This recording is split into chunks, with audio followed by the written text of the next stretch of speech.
Hello students, class 10th के maths की video में ये कल के मैथ्स की वीडियो से आगे की वीडियो है, जिसमें कल हमने रियल नंबर चैप्टर में एग्जाम्पल 1 कराया था और आपको यूक्लिड डिवीजन लेमा के बारे में बताया था। किस तरीके से हम यूक्लिड डिवीजन लेमा का यूज करके एचसीएफ निकाल सकते हैं वो हमने आपको बताया था। आज हम एनसीईआरटी का ही एग्जाम्पल 2 आपको बताते हैं। कुछ अच्छी प्रॉब्लम्स जो बोर्ड की प्रॉब्लम्स हैं, इंपोर्टेंट क्वेश्चन है, अक्सर हर दूसरे तीसरे साल बोर्ड में देखा गया है। तो ये क्वेश्चन देखें। Show that every positive integer is of the form 2q and every positive odd integer is of the form 2q+1 where q is some integer. हमें यह बताना है कि कोई भी पॉजिटिव इंटीजर होगी वो every positive even integer, sorry यहाँ इवन इंटीजर है, जो इवन इंटीजर होगी वो 2q की फॉर्म में होगी और जो ऑड इंटीजर होगी वो 2q+1 की फॉर्म में होगी। ये हमें शो करना है। देखिए हम किस तरीके से इसे सॉल्व कर सकते हैं। Let a be any positive integer. हमने मान लिया कि वो नंबर कोई ए है और किस तरीके से है वो इस तरीके से है a = 2q+r। एक a ऐसी नंबर है, इंटीजर है, जिसमें हमने 2 का डिवाइड दिया है, q उसका आंसर आ रहा है, r रिमाइंडर बच रहा है। ये यूक्लिड डिवीजन लेमा का यूज करके हमने लिखा है। अब यहां पर रिमाइंडर क्या क्या हो सकते हैं स्टूडेंट्स? तो रिमाइंडर आपको हमने बताया था कि हमेशा डिवाइजर से कम होता है। देयरफॉर रिमाइंडर में भी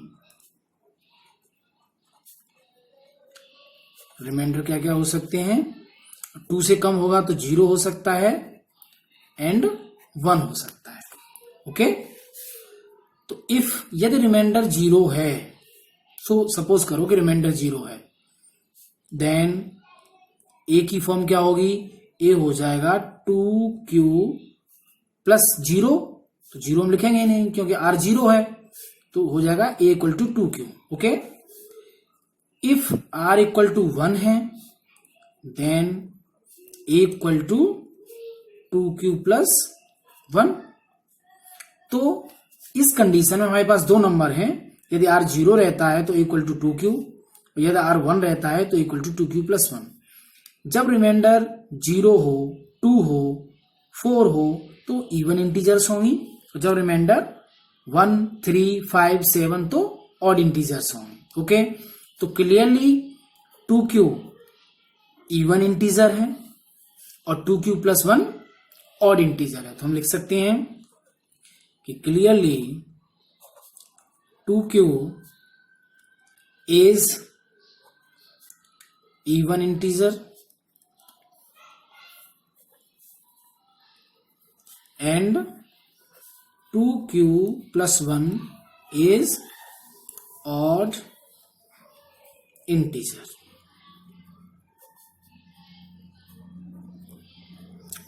ओके, उम्मीद है कि आपको बहुत अच्छे से समझ में आया होगा। एग्जाम्पल 3 आपके लिए हम होमवर्क में रखेंगे। एग्जाम्पल 3 एग्जाम्पल 4, लेकिन उससे पहले एक्सरसाइज का क्वेश्चन नंबर 2 हम आपको कराते हैं। उसके बाद हम आपको एग्जाम्पल 3 और एग्जाम्पल 4 होमवर्क में देंगे। ओके, तो देखिए एक्सरसाइज 1.1 का कल क्वेश्चन नंबर 1, जिसमें आपको एचसीएफ फाइंड करने थे, हमने आपको होमवर्क में दिए थे और कुछ बच्चों ने अच्छा किया है, तो उम्मीद है कि आप सभी अच्छा करेंगे।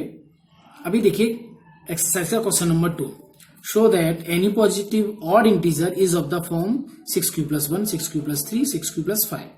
मीन्स हमें ऑड इंटीजर बतानी है, या तो वो 6q+1 की फॉर्म में होगी, या 6q+3 की फॉर्म में होगी, या 6q+5 की फॉर्म में होगी। ओके, किस तरीके से सॉल्व करेंगे हम इसे? सेम जैसा भी हमने एग्जाम्पल 2 कराया था। Let a be any positive integer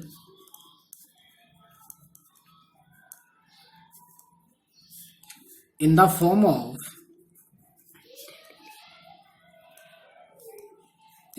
of किस तरीके किस फॉर्म में है ये? a = 6q+r। अब यहाँ रिमाइंडर क्या क्या हो सकते हैं? रिमाइंडर हमेशा डिवाइजर से कम होता है, तो रिमाइंडर में भी therefore रिमाइंडर में भी आप बताओगे 0 1 2 3 4 5, हाँ यही होने वाले हैं 0 1 2 3 4 एंड 5। रिमाइंडर 6 नहीं रहेगा। ओके, तो रिमाइंडर हमेशा डिवाइजर से कम होता है, तो रिमाइंडर 0 होगा, 1 होगा, 2 होगा, 3 होगा, 4 होगा, 5 होगा। अब 1 बाई 1 हम रिमाइंडर को रखते जाएंगे। तो सपोज करो इफ r इक्वल टू 0, यदि r 0 हो तब a की वैल्यू क्या रहेगी? 6 cube. Okay, if r equal to 1 then a equal to 6 cube plus 1। If r equal to 2 then a equal to 6 cube plus 2। Okay, if r equal to 3 then a equal to 6 cube plus 3। if r equal to 4 then a equal to 6 cube plus 4। if r equal to 5 then a equal to 6 cube plus 5। हमारे पास numbers हैं। r remainder, if remainder 0 then a equal to 6 cube, r equal to 1 then a equal to 6 cube plus 1, r equal to 2 then a equal to 6 cube plus 2, if r equal to 3 then a equal to 6 cube plus 3, if r equal to 4 then a equal to 6 cube plus 4, if r equal to 5 then a equal to 6 cube plus 5। Clearly हम आपको पहले सिखा चुके हैं कि remainder 0 2 4 these are even integers. Clearly 6 cube plus 2, 6 cube plus 4 are odd even integer.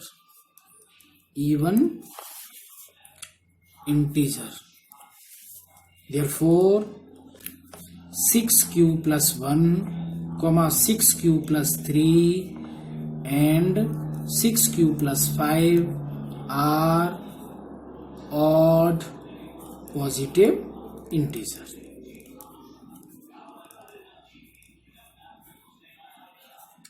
Okay, यही हमें prove करना था। ओके, आपको समझ में आया?